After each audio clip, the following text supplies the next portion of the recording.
con los factores de la coagulación, ¿no? Bueno, No, el tema que vamos a revisar hoy es relacionado con la eritropoyetina. Abordo este problema en el curso porque la eritropoyetina es un factor de crecimiento que tiene que ver con la génesis de los glóbulos rojos, ¿sí? Y aunque sabemos que la eritropoyetina, su máxima expresión de uso está en los nefrópatas, pero vamos a comentar una serie de cuestiones precisamente de eso, ¿no? Entonces, la eritropoyetina está involucrada con la eritropoyesis normal, ¿sí? Y se dice que la producción normal de glóbulos rojos en la médula ósea depende principalmente de la acción estimuladora y reguladora de la eritropoyetina. Sin embargo, es muy importante la integridad estructural y funcional de la médula ósea y su respuesta frente a la eritropoyetina y a otros elementos estimuladores e inhibidores. Entonces quiere decir que para que la eritropoyetina cumpla con su función de hemoglobinización y de la formación de proteínas del citoesqueleto, principalmente del proeritroblasto, del futuro eritrocito, es necesario que la médula ósea responda ante esa situación. Si la médula ósea está dañada, está afectada, pues por más eritropoyetina que haya, no va a responder para que se generen eritrocitos, es decir, a través de la eritropoyesis natural o normal, ¿sí?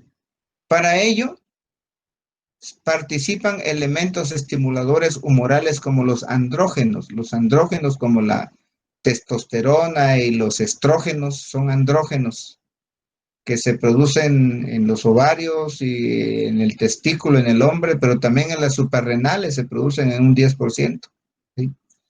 Las hormonas tiroideas, los glucocorticoides, que vamos a ver posteriormente una tareita que les dejé por ahí, el hierro, la vitamina B12 y las proteínas plasmáticas están involucradas para que la eritropoyetina funcione correctamente, ¿sí? Sin embargo, la contraparte, ¿sí? Son los factores inhibidores de la producción de eritropoyetina. Por ejemplo, en la uremia del insuficiente renal crónico, la urea, creatinina, ácido úrico que constituyen los azoados, producto del metabolismo proteico, ¿sí? Van a inhibir la producción de eritropoyetina. Los procesos infecciosos o las enfermedades inflamatorias crónicas y las neoplasias disminuyen la producción de eritropoyetina. ¿Cómo? Pues resulta que estos procesos infecciosos, inflamatorios y las neoplasias liberan a la sangre interleucinas, factores de necrosis tumoral, interferones, etcétera, viajan por la sangre y van precisamente a la corteza del riñón, a las células peritubulares mesangiales de la corteza del riñón, donde están los sensores de la eritropoyetina y la inhiben. Dicho de otra manera, no es que falte eritropoyetina, está inhibida la producción, no se está produciendo eritropoyetina, ¿sí? Eritropoyetina existe, pero la inhiben esas sustancias que son sustancias inhibidoras, como decíamos. Por eso los problemas, la insuficiencia renal crónica, las enfermedades inflamatorias crónicas como la artritis reumatoide, los problemas tiroideos, por ejemplo, o cualquier tipo de cáncer, vamos a encontrar que hay síndrome anémico. Hay síndrome anémico no porque falte hierro, ni porque falte vitamina B12, ni porque falte ácido fólico. Hay anemia precisamente porque falta eritropoyetina, porque el estímulo de producción de la eritropoyetina está abatido. O las células del riñón, en el caso de la insuficiencia renal crónica, no es de manera suficiente. Bueno, la eritropoyetina tiene una historia, ¿sí?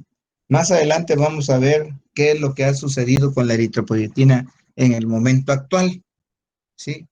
La historia de la eritropoyetina se remonta a los años 1863 y 1883. Durante 20 años, destacados investigadores estuvieron haciendo observaciones a la eritropoyetina, como el doctor Joe Nardet, el doctor Bert y Biault en Francia, así como los doctores Munz y Meischer en Alemania, ¿sí? Les llamó la atención a ellos, a estos investigadores, el aumento del hematócrito en habitantes de los Alpes europeos y los Andes americanos, con relación a los habitantes del nivel del mar, que viven a nivel del mar. Y esto se entiende hoy en día. La lógica dice que a mayor altura, menos oxígeno. Y si hay menos oxígeno, hay hipoxia. Y lo que desencadena la producción de eritropoyetina es la hipoxia, precisamente. Porque a nivel de las células peritubulares mesangiales de la corteza renal están estos sensores que detectan precisamente la hipoxia para que se produzca eritropoyetina, ¿sí? En el presente siglo destacan las observaciones del doctor Krundiek, de Bomsdorf, de Erslev y de Smith y Jackson, que fueron los primeros en utilizar el término eritropoyetina para describir al hipotético factor humoral. Es un factor humoral, es un factor de crecimiento, al demostrar su presencia en la sangre de pacientes y animales de experimentación policitémicos, ¿verdad? ¿Sí? Policitémicos, es decir, se aumentaban las 3 líneas celulares y ellos decían, bueno, ¿a qué se deberá? Y entonces afirmaron que la producción de este factor humoral tenía lugar, dicen, debajo del diafragma, pero no sabían que era el riñón todavía, ¿sí? Y finalmente, dice, aislar la molécula y dilucidar su comprensión química. En las últimas décadas, en los últimos 30 años, 40 años, destaca el descubrimiento de su estructura molecular, es decir, la eritropoyetina. Hace 30 años fue como empieza a surgir el nombre de la famosa EPO, su lugar de producción, su mecanismo de acción, sus implicaciones clínicas y terapéuticas, ¿sí? A partir de 1981, ¿por qué razón? Porque estos señores no podían determinar porque no tenían los aparatos que son muy sofisticados y las técnicas para detectar la eritropoyetina. Por esa razón, muchos atletas utilizaron eritropoyetina y ganaron muchas medallas. Saber cuántos de ellos se escaparon, ¿sí? ¿Por qué? Porque tenían más hemoglobina, tenían más moléculas de oxígeno. Entonces eran individuos que ganaban fácilmente a la gente que no cometía estos ilícitos. Por eso hoy en día la eritropoyetina es un elemento antidoping. A todo atleta que quiera competir, que quiera correr, que quiera brincar, nadar, jugar fútbol, le hacen doping, ¿sí? Y si le encuentran, le quitan la medalla y lo castigan a ese atleta, ¿sí? Bueno, luego vamos a ver la historia porque fue en los ciclistas donde se empezó a investigar esta cuestión de la eritropoyetina. En las últimas, entonces, 30 décadas destacan pues su estructura molecular, cómo está constituida la proteína, el lugar donde se produce, ya se sabe, ¿verdad? Que el 80-90% de la producción de la eritropoyetina es en las células peritubulares mesangiales de la corteza renal, un 10% se puede producir en el hígado y en condiciones anormales se puede producir en muchos tejidos.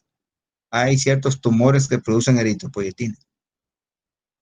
Ok, entonces hoy ya se cuenta con estudios más sofisticados, con radioinmunoensayo. Incluso ahorita el radioinmunoensayo ya fue superado por otro tipo de estudios que vamos a ver más adelante, ¿sí? Que son muy precisos y plenamente fiables para su determinación. Hasta hace poco tiempo, no sé si en México exista ya el aparato, ¿sí?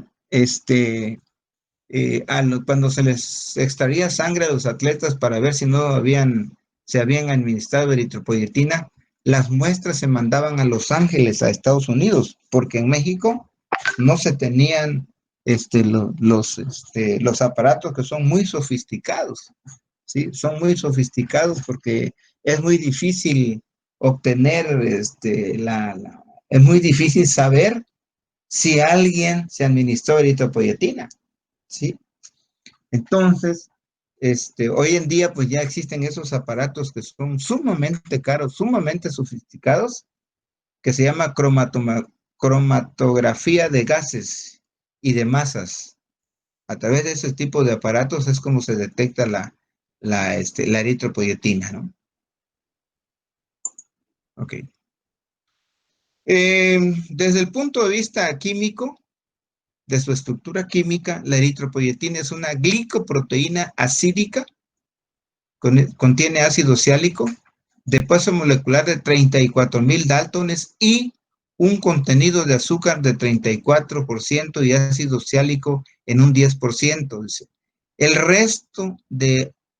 resto de la molécula es de otras sustancias. La eritropoyetina es codificada por un gen que está localizado en el cromosoma 7. Tiene una estructura espacial, no especial, espacial, ¿sí? Es compleja, lo que dificulta, fíjense lo que dice acá, lo que dificulta enormemente su síntesis en el laboratorio. No es tan fácil determinar la eritropoyetina, por eso es que muchos atletas la siguen utilizando todavía. Se produce hoy en día mediante técnicas de ingeniería molecular y clonación en cepas de Escherichia coli. La E. coli famosa, el microorganismo ese que produce tantos problemas a la salud, le sirve de base para que se obtenga de ahí la eritropoyetina en el laboratorio. ¿Cuál es su mecanismo de acción de la eritropoyetina? Bueno, la eritropoyetina actúa sobre las células eritroides progenitoras de la médula ósea, dice, ¿sí? ¿Cuáles células? Los proeritroblastos y los eritroblastos basófilos, principalmente los proeritroblastos y las unidades formadoras de brotes eritroides. Allí es donde va a actuar la eritropoyetina. ¿Por qué? Porque esas células que acabo de mencionar tienen receptores para la eritropoyetina. Los demás ya no tienen receptores. Lo mismo pasa para el hierro, lo mismo para la vitamina B12 y lo mismo para el ácido fólico. En esa etapa es donde el eritrocito adquiere todos esos elementos para llevar a cabo su hemoglobinización, incluyendo la eritropoyetina, incluyendo el hierro, el ácido fólico y la vitamina B12. Posteriormente, ¿por qué? Porque ya no tienen receptores. Entonces, el eritrocito que tomó hierro, B12, ácido fólico, eritropoyetina, pues ya la hizo. Aquel que no tomó, por alguna circunstancia, se va a morir, ¿sí? Porque una vez que la eritropoyetina se produce en las células peritubulares de la corteza renal y mesangiales de la corteza renal, la eritropoyetina va a viajar, va a salir. Sale como una hormona que se llama eritrogenina, pero es inactiva, no produce ningún defecto. Entonces ya en el plasma, en la sangre, esa eritrogenina se une a la albúmina y la albúmina y la eritrogenina forman un complejo y van a viajar hasta las membranas precisamente del proeritroblasto. Y entonces se va a internalizar la eritropoyetina. ¿Y a dónde va a ir a actuar?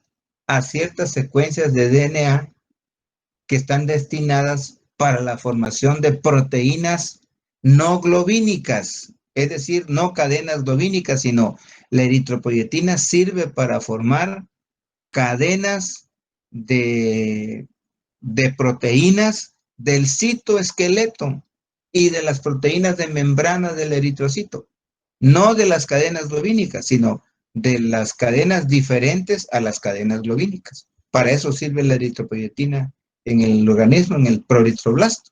De tal suerte que si hace falta eritropoyetina, pues cómo se formarán esas células, ¿verdad? Todas decrépitas, todas enfermas, que se van a morir muy fácilmente, se van a destruir o se van a hemolizar.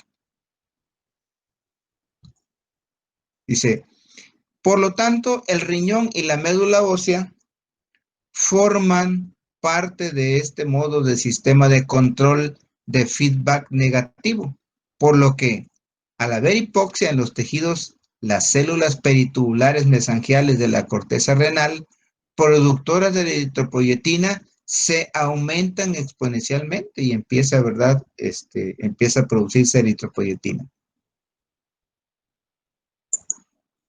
Esa es la estructura de la eritropoyetina, ¿sí? Así es como se percibe en el espacio, por eso dice estructura espacial, ¿sí? Está formada de varias moléculas, principalmente de moléculas de glucosa, ¿sí?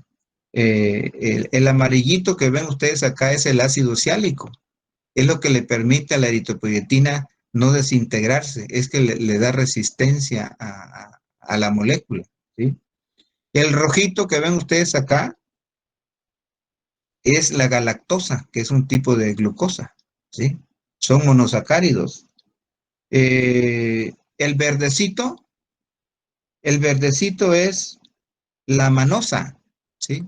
Este que está acá, que son moléculas de glucosa también. El celeste, este celestito, ¿sí? Es la fucosa. Y el rojo es la galactosamina, que es otro tipo también de glucosa. Entonces, así se constituye la estructura química molecular de la eritropoyetina, ¿sí? Tanto la eritropoyetina que se produce en el laboratorio como la eritropoyetina que se produce en nuestro cuerpo, en la corteza del riñón. ¿Ok? Sí. Bueno. Dicho aumento en la producción renal de eritropoyetina se sigue de un aumento proporcional a nivel plasmático y de un aumento en la producción de glóbulos rojos. El aumento de glóbulos rojos incrementa el transporte de oxígeno a los tejidos y, en consecuencia, disminuye la hipoxia tisular. Pues es obvio, ¿verdad?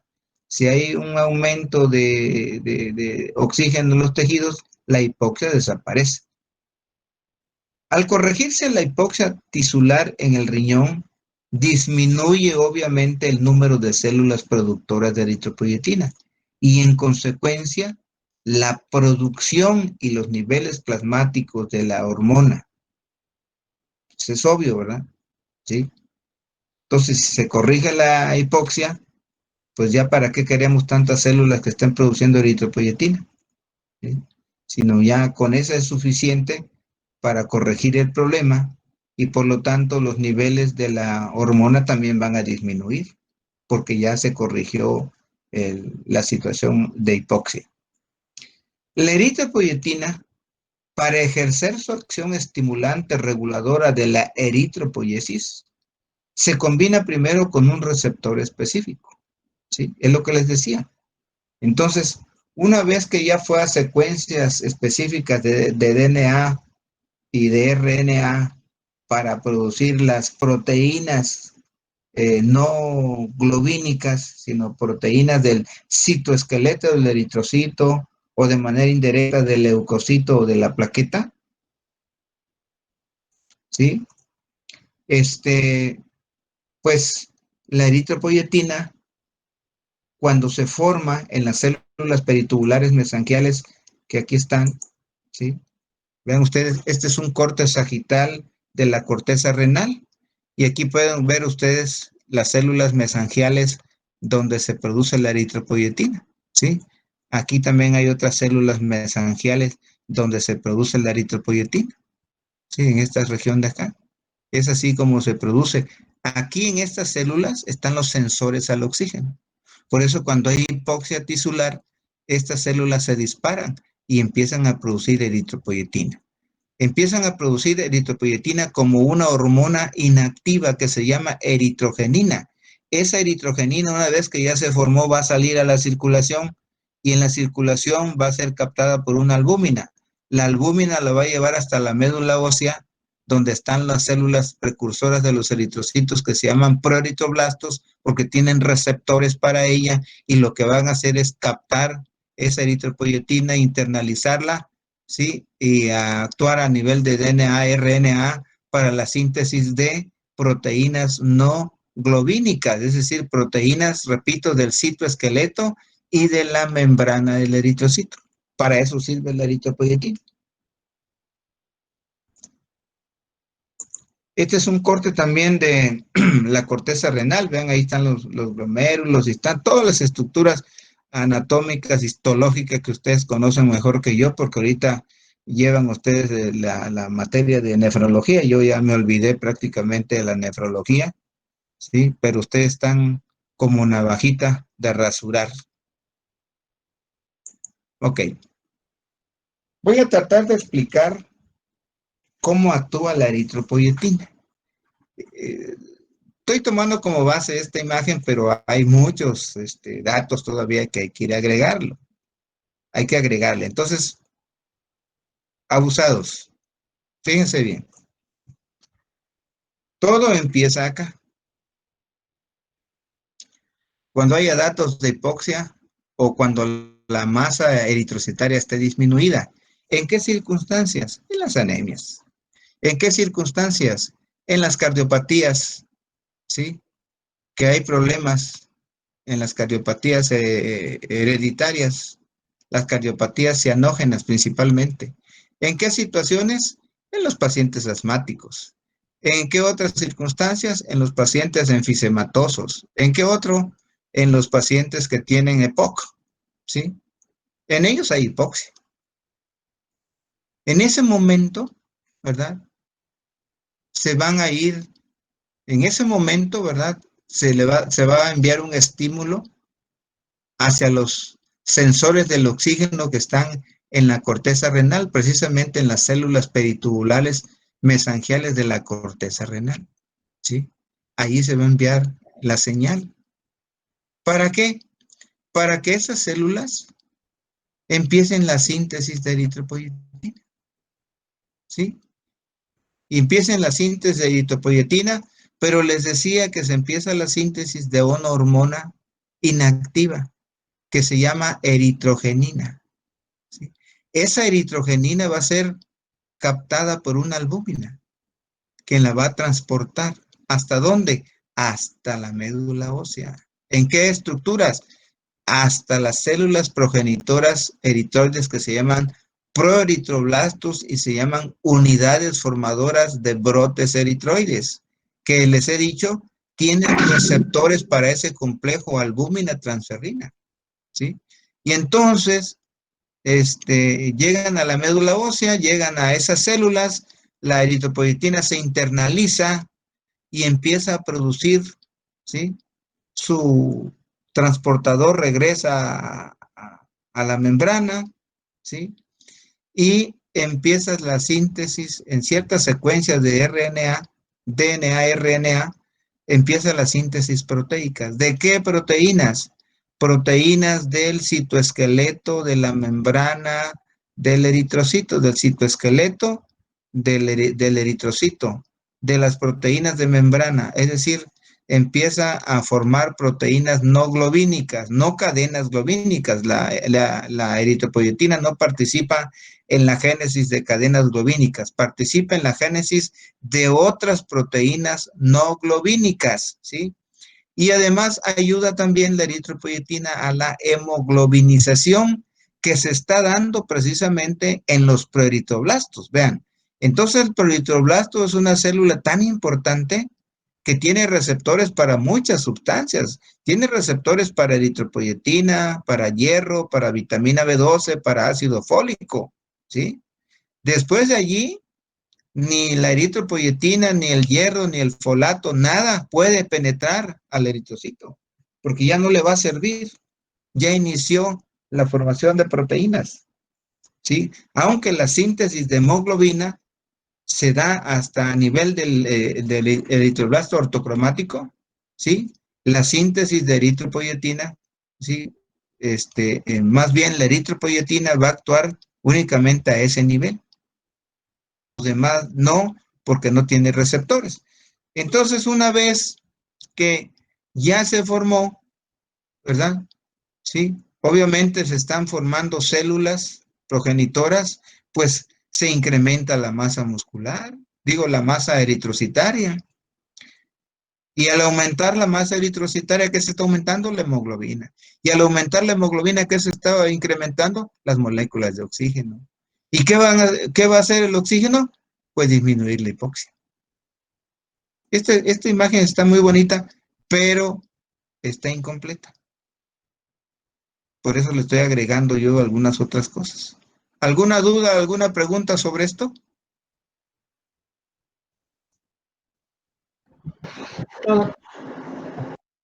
No se olviden, muchachos, que la clave de la medicina es la fisiopatología.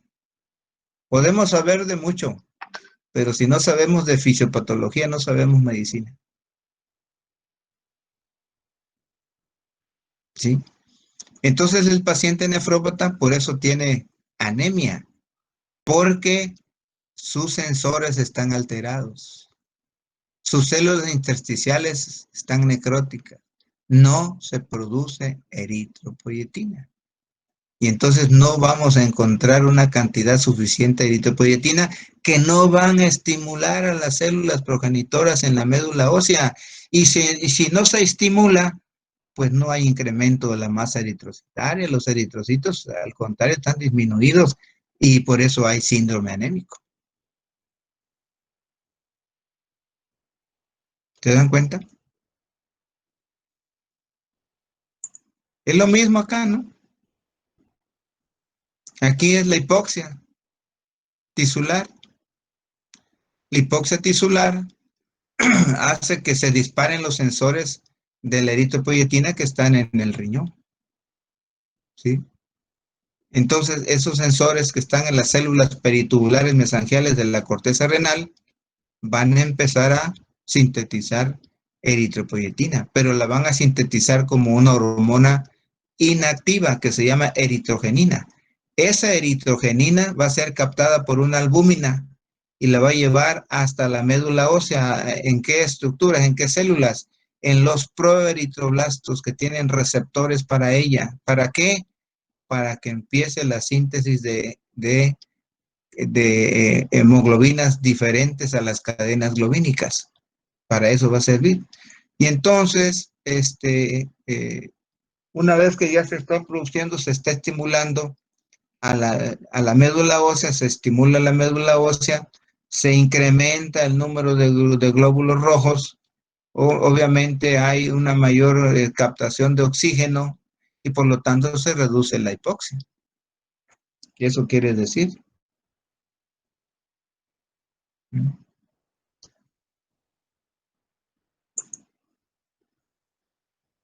Bueno,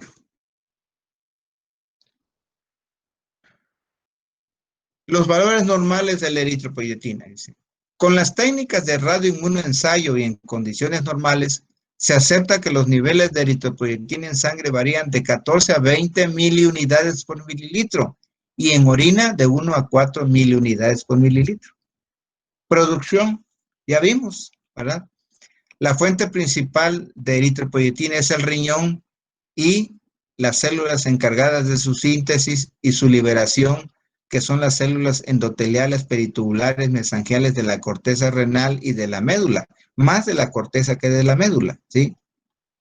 En algunos casos se ha mencionado una producción extrarrenal, dice, que es menos importante por ejemplo, en los macrófagos se puede producir eritropoyetina, macrófagos de la médula ósea, macrófagos del vaso, macrófagos del cerebro, en algunas células del útero, en las células de los ganglios submaxilares y las células de von Kupfer en el hígado y en las células tumorales, ¿sí?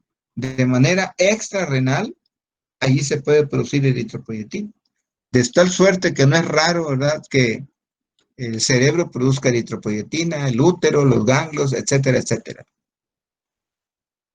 Entonces, ya vimos, volvemos a reiterarlo, que el principal estímulo para la producción de la eritropoyetina es la hipoxia tisular, ya que dichas células tienen receptores, tienen sensores, y por otra parte, debido a una menor concentración de oxígeno en el aire inspirado, tal como ocurre en las grandes alturas, por ejemplo, cuando vamos a la Ciudad de México, a la ciudad de San Cristóbal, ¿sí? Vamos a ver que hay menos oxígeno, la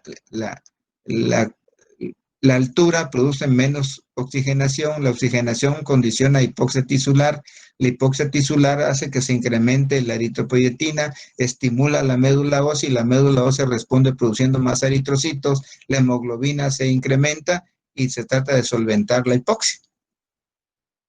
O dice, a grandes alturas, o a una disminución en la saturación de oxígeno como consecuencia de una insuficiencia respiratoria, hipoxémica o de una cardiopatía congénita con cortocircuito derecha e izquierda, ¿sí? En esas condiciones, por ejemplo, puede haber insuficiencia respiratoria en el EPOC, en el enfisema, en el asma bronquial puede haber insuficiencia respiratoria, en el mismo síndrome anémico hay insuficiencia respiratoria, ¿sí? O en las cardiopatías, aquellas en las cuales esté alterado, ¿verdad?, la circulación normal y que se esté generando, por ejemplo, mucho CO2.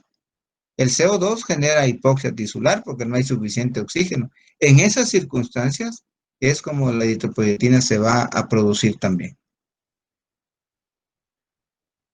Ok. Las indicaciones médicas. Hoy en día la eritropoyetina ya no es exclusivo su uso para los pacientes nefrópatas. Tiene muchas indicaciones la eritropoyetina, ¿sí? Sirve para tratar, por eso está en primera instancia, dice, la anemia asociada a insuficiencia renal crónica con o sin diálisis. Es una de sus principales indicaciones, ¿sí? Aquí hay que tener mucho cuidado. Insuficiencia renal quiere decir pérdida de las funciones del riñón para el mantenimiento de las mismas. ¿Cuáles son las funciones del riñón? Reabsorción, filtración, excreción, tiene funciones antigénicas, tiene funciones endocrinas porque produce hormonas, la eritropoyetina es una hormona, ¿sí? Entonces, cuando hay insuficiencia renal crónica, están perdidas todas sus funciones. Por esa razón no se puede excretar la urea, la creatinina, el ácido úrico a través de la orina, porque sus nefronas ya están incompetentes. Entonces todas esas sustancias se acumulan y esas sustancias acumuladas en demasía provocan alteración, daño, ¿verdad? Incluso daño neurológico a los pacientes, ¿sí? Daño a nivel pulmonar, puede haber neumonía por azoados, en fin, toda una serie de acontecimientos. Cuando la urea se, cuando hay demasiada urea y el paciente transpira, muchas veces le queda el polvito, un polvito blanco que es la urea, precisamente se llama escarcha urémica. Esa escarcha urémica produce una reacción antígeno-anticuerpo. Por eso no es raro encontrar en los pacientes nefrópatas que se rascaron como changuitos, ¿sí? Entonces hay lesiones secundarias a ese problema. Dice, otra de las indicaciones es el tratamiento de la anemia y reducción de los requerimientos transfusionales en pacientes adultos que reciben tratamiento quimioterapéutico para mieloma múltiple, para leucemias, linfomas y tumores sólidos, en los que la valoración del estado general indique riesgo de transfusión. Es decir, los pacientes cardiópatas, los pacientes neumópatas, eh, son factores de riesgo que los transfundamos, ¿sí? Entonces hay que irnos con mucho cuidado, hacerles una buena valoración y saber si realmente los podemos transfundir o no, o, o bien utilizar la eritropoyetina. Nada más que el efecto de la eritropoyetina es muy lento. Para ver sus efectos benéficos de la eritropoyetina se necesitan aproximadamente 4 semanas. Es decir, el aumento en la cantidad en gramos de hemoglobina lo vamos a ver hasta dentro de 4 semanas. Los reticulocitos se pueden ver a los 3 días o a los 7 días, sí, pero ya el aumento en la cantidad de hemoglobina lo tenemos que ver hasta las 4 semanas. Por eso se puede utilizar la eritropoyetina en pacientes que van a ser intervenidos quirúrgicamente de manera programada, o sea, electiva. Ahí sí, podemos utilizar la eritropoyetina. Caso contrario, pues tenemos que transfundir, Si mi paciente tiene una descompensación hemodinámica por insuficiencia respiratoria, secundario anemia, o por insuficiencia cardíaca, secundaria anemia, pues lo que tenemos que hacer es transfundirle su paquete de glóbulos rojos con todas las precauciones debidas. Sí, tiene que ser, por ejemplo, una transfusión lenta, no tiene que ser muy rápida. Eso sí, pasarla mínimo en 3 horas, porque una sangre que está fuera de su sitio después de 4 horas se considera potencialmente contaminada. Por eso la transfusión de sangre, sí, se debe de pasar en 2 horas a razón de 40 gotas por minuto. Ok. Otra de las indicaciones es el incremento de la producción de sangre autóloga, ¿sí? En pacientes incluidos en un programa de donación con predepósito. ¿Qué quiere decir esto? Si a mí me van a operar, ¿sí? En 2 meses, yo voy al centro estatal, me extraen mi sangre y la guardan. Por eso dice predepósito, la estoy depositando, ¿sí? Y entonces, como me extrajeron en una semana 1000 mililitros, pues es obvio que perdí hierro, es obvio que perdí volumen, es obvio que perdí masa eritrocitaria, ¿sí? Pero como me van a operar dentro de 2 meses, pues tengo un mes para recuperarme y en 4 semanas, en 21 días aproximadamente, voy a recuperar esa masa eritrocitaria que me extrajeron, de los 1000 mililitros. Pero para darle una ayudadita a mi organismo, a mi cuerpo, la eritropoyetina. Nada más que con todas las solvedades, porque no es nada más administrar eritropoyetina por administrar. Hay que hacerle una evaluación exhaustiva al paciente a ver si no puede tener un problema. ¿Por qué? Porque la eritropoyetina, uno de sus grandes efectos es que incrementa el hematócrito. Y el hematócrito incrementado hace que se generen trombos. Entonces, una complicación de la administración de eritropoyetina es la trombosis, precisamente, la hipertensión, la trombosis, etcétera, etcétera. ¿Ok?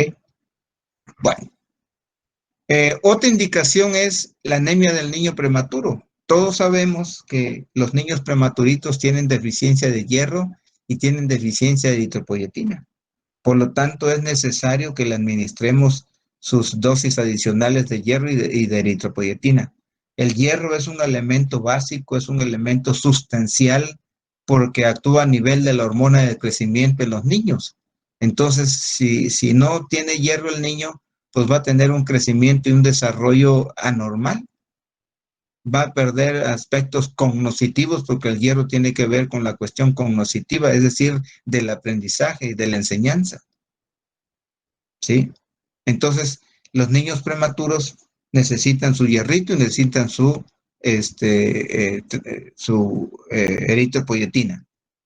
Pacientes con VIH positivos con eritropoyesis deficiente. Miren, los pacientes con VIH son pacientes que generalmente cursan con anemia o cursan con trombocitopenia. Y la razón es la siguiente. El virus del VIH es un virus muy tóxico para la médula ósea. Y entonces deprime a la médula ósea, principalmente afecta a los eritrocitos y afecta a las plaquetas. Esa es la razón de la anemia en el paciente con VIH. Aparte de que se están liberando interleucinas que también inhiben la producción de eritropoyetina. Entonces, en el paciente con VIH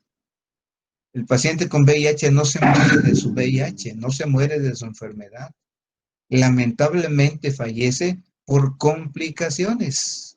El paciente con leucemia, con linfoma, con mieloma múltiple no muere de la leucemia, muere de las complicaciones. Y son 2 complicaciones grandes que hay que vigilar en esos pacientes inmunocomprometidos: los sangrados, la trombosis o los procesos infecciosos. Los pacientes con VIH se mueren de diarrea, se mueren de neumonía, se mueren porque hay presencia de neumocitis carini que le da neumonía. No se murieron del VIH, se murieron de complicaciones. Y entonces en esos pacientes les podemos nosotros administrar eritropoyetina. ¿Por qué? Porque su eritropoyesis y la trombopoyesis están deficientes. Los meacariocitos son deprimidos por el virus del VIH. Otra indicación de la eritropoyetina es en miren, que es realmente bastante complejo este tema. Dice, pacientes con prejuicios religiosos ante la transfusión, ¿sí? Como los testigos de Jehová. Los testigos de Jehová no, no, no aceptan la transfusión, pero sí aceptan que les administremos eritropoyetina. Por supuesto, vamos a estar de acuerdo en aquellas circunstancias en las cuales el paciente no está en peligro su vida. Pero si está en peligro, ¿qué hacemos? Ese es un gran dilema. Es uno de los grandes dilemas médicos. Vamos a decir, no, es que nuestra misión como médico es salvarle la vida al paciente, sí, pero si no quiere recibir sangre, no lo podemos obligar. Acuérdense que ahí está uno de los grandes valores. Si no quiere aceptar la sangre, bueno, que nos firme una carta de compromiso de que no acepta la transfusión y el riesgo de que pierda la vida corre por cuenta de él. Y así evitamos un conflicto, evitamos un problema, tanto para enfermeras como para médicos. Ya lo van a vivir, ya lo van a ver, es muy complejo.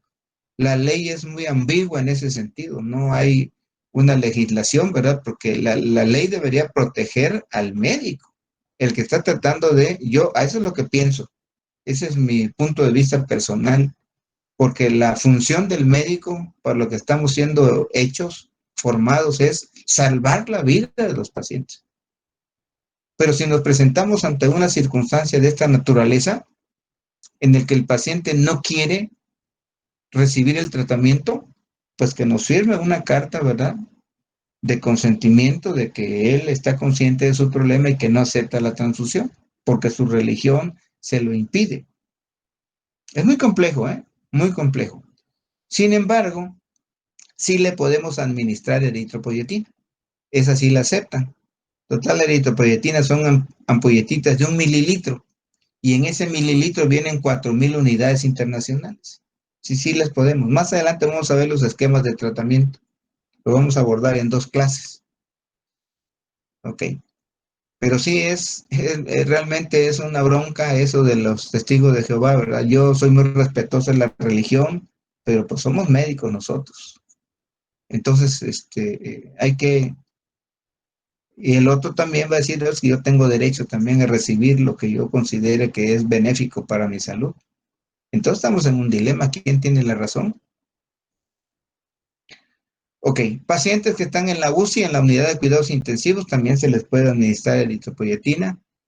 También son susceptibles de recibir eritropoyetina aquellos anemias ferropénicas con intolerancia al hierro.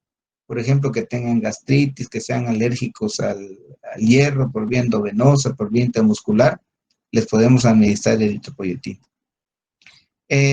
Como todo biológico, la eritropoyetina tiene sus vías de administración. Tiene 2 vías principales, la vía subcutánea y la vía endovenosa. ¿Sí? Se prefiere la vía subcutánea porque es la más fisiológica, es la que menos problemas da, porque además no queremos subirle la hemoglobina de un día para otro al paciente, ni queremos tampoco llevarlo a 14 gramos de hemoglobina. No, nunca. No, no se pretende eso. Miren, como los pacientes nefrópatas son los que reciben este tipo de tratamiento, se ha visto, se ve en la cotidianidad que un paciente nefrópata con 8 o 9 gramos de hemoglobina no tiene sintomatología. Se ajusta a su organismo, se adapta a su organismo a esa cantidad de hemoglobina. Total, él ya no va a desempeñar un trabajo donde requiera un gran esfuerzo, donde requiera una gran demanda de oxígeno, ¿no? Lo único que quiere él es hacer, digamos, sus actividades cotidianas en su casa, desplazarse al sanitario, desplazarse a su cama.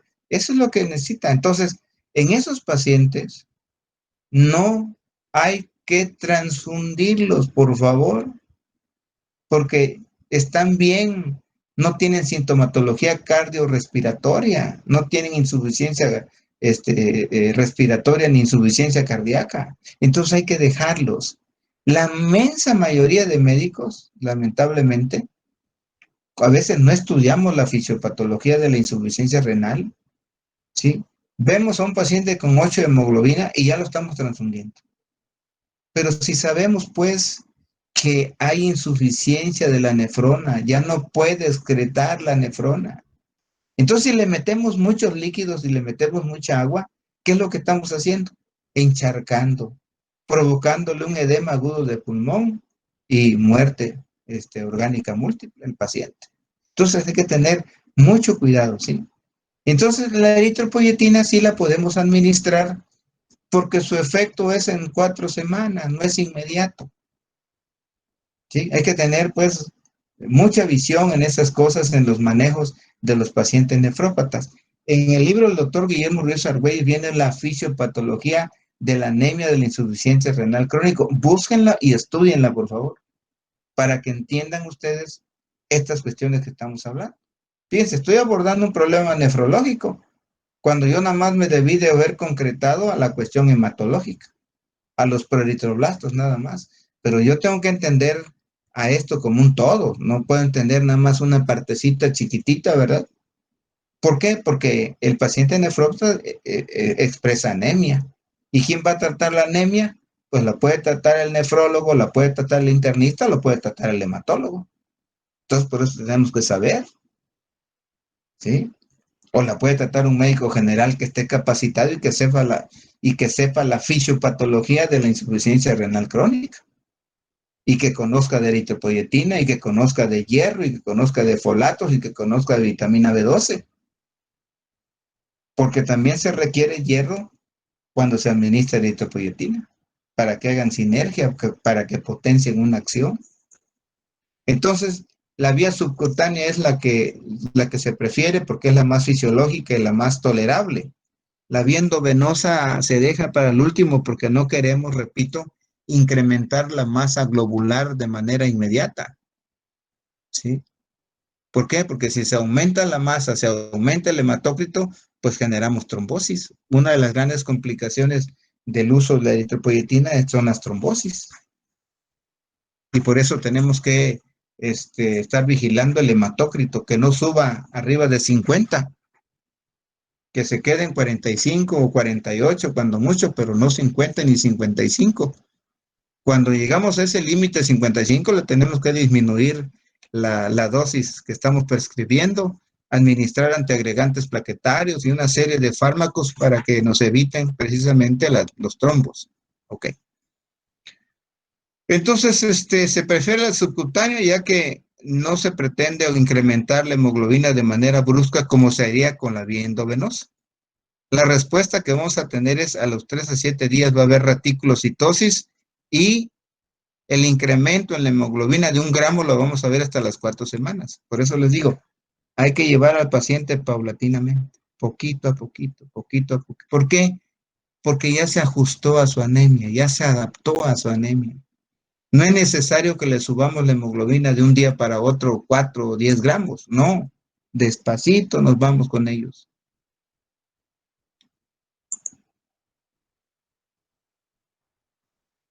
Ok, entonces cuando vamos a prescribir eritropoyetina, la tenemos que acompañar de un tratamiento complementario. Y este tratamiento complementario es necesario, dice, administrar suplementos orales de hierro, folatos y vitamina B12 como complemento del tratamiento, excepto en casos de sobrecarga férrica. Por eso a un paciente nefrópata hay que determinarle el hierro, hierro sérico, capacidad total de fijación, índice de saturación, transferrina, ferritina, todos esos marcadores bioquímicos metabólicos del hierro hay que determinárselos, porque se ha visto que los nefrópatas tienen deficiencia de hierro. Por lo tanto, un nefrópata, si bien es cierto que la inmensa mayoría de su anemia es normocítica, normocrómica por deficiencia de eritropoyetina, también puede haber una población de eritrocitos que sean microcíticos hipocrómicos porque realmente el paciente tiene una deficiencia de hierro y la tiene porque los pacientes nefrópatas sangran de manera crónica, ¿sí? Entonces puede haber una anemia mixta. Y eso pues lo tenemos que ver en los estudios de laboratorio, ¿verdad? En los, ¿cómo se llama? los histogramas de distribución de frecuencia y vamos a encontrar dos poblaciones. Por eso es tan importante interpretar la citometría hemática, porque nos van a dar las pautas que tenemos que seguir. Entonces, la dosis que se aconseja son 200 miligramos de hierro elemental al día por vía oral principalmente. Igual, ¿no? La mejor vía, la más fisiológica, la más tolerable y la más económica es la vía oral. ¿Sí? Entonces, las tabletas de hierro vienen de 200 miligramos, no vienen de 1 miligramo ni de 5, vienen de 200. ¿Qué quiere decir entonces? Que el organismo va a tomar los miligramos que necesita. Si es una mujer en estado basal o un hombre en estado basal, 1 miligramo. Si es una mujer que está menstruando, 2 miligramos. Si es una mujer que está embarazada, 3 miligramos. Y los 99, 98 y 97 miligramos lo va a eliminar. No los necesita, no los requiere. Salvo que se necesite absorber más para rellenar los depósitos de hierro. ¿Ok? Bueno. El cálculo es hierro en miligramos es igual a 15 menos hemoglobina. 15 es, digamos, una constante menos la hemoglobina del paciente, que puede ser, digamos, 9. 15 menos 9 por el peso del paciente, por 80, 85, 70, 65. Al resultado lo vamos a multiplicar por 2.2, que es una constante, y a ese resultado le vamos a sumar 1000, ¿sí? Y de esa manera es la cantidad de hierro que necesita el paciente. Los folatos también están indicados, ¿sí? Vienen, el Folitap viene de tabletitas de 5 miligramos, igual, necesitamos 1 miligramo de folatos al día. Los otros 4, si no se requieren, pues los eliminamos. Entonces, 1 miligramo por vía oral por día, eso es lo que necesitamos. No se olviden, el hierro se prescribe por 6 meses, por 9 meses, de 6 a 9 meses, para que se retaquen los depósitos. Si ustedes le dan hierro por 15, 20 días, 30 días, mes y medio, al ratito el paciente vuelve a expresar anemia. El tratamiento de la anemia ferropénica verdadera va de 6 meses hasta 9 meses. Óiganlo bien, de 6 a 9 meses de tratamiento con hierro. Es posible que a los 15, 20 días ya la hemoglobina esté en 14, sí, pero si le suspenden el hierro, ese individuo vuelve a caer en síndrome anémico. ¿Por qué? Porque sus depósitos no estaban saturados. Y los depósitos de hierro, para llenarlos otra vez, cuesta mucho tiempo. Por eso se prescribe el hierro por 6 o 9 meses. La vitamina B12 también es esencial. Acuérdense que los pacientes que se están dializando pierden folatos y pierden vitamina B12 y pierden hierro. Es otra forma de pérdida también. Las sustancias de diálisis barre con todas estas, con todos estos minerales. Y entonces, por eso hay que darle de complemento vitamina B12 y ácido fólico. La vitamina B12 se dan a 1000 gamas por vía intramuscular durante el tratamiento con la eritropoyetina. Ok, vamos a dejarlo ahí, muchachos, ya son las 6 de la tarde. Vamos a seguir la clase. Vamos a ver cuáles son las características de los pacientes que deben de recibir eritropoyetina y cuál es la dosis. Parece ser que mañana no hay clases en la facultad porque es día del médico. Ahí nos llegó a nosotros un oficio del sindicato que se suspendían las actividades. Nos veríamos el lunes entonces. Aprovechen mañana para ir haciendo su trabajo que les dejé de tarea, ¿sí? Y nos veríamos el lunes para la siguiente clase. Que pasen un bonito fin de semana. Que estén bien y estudien mucho, por favor. Gracias, doctor. Igualmente. Gracias, doctor.